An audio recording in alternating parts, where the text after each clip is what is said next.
Esta batea empregada actualmente como punto de control de mariscos, situada fronte á fachada marítima da vila, é o lugar escollido polo Pósito Rianxeiro para instalar nela un punto de preengorde para a semente de ameixa, destinada posteriormente a sementar os seus bancos marisqueiros.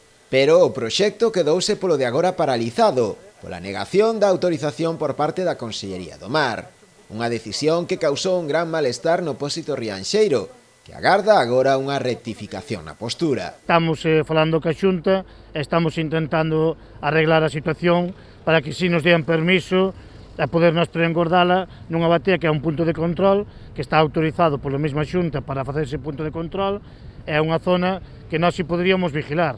Está claro que hai zonas que están autorizadas para esta cousa, pero son zonas que están no medio das bateas, moi lexos de aquí, e sería moi complicada, moi costoso o que é a vigilancia sobre esa batea. Dende o Pósito sinalan da importancia desta iniciativa, xa que traería grandes beneficios para a confraría. O beneficio sería moi grande polo aspecto de que a miña idea é preengordar bastante ameixa, e sería o que é na zona do río, sembrar, estar continuamente apañando ameixa.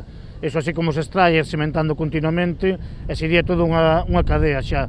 A nosa idea sería facer unha cadea de preengorde en tal punto de que cando estea sementando xa ter outras ameixa preparada para o preengorde xa nese sitio que estea sacando.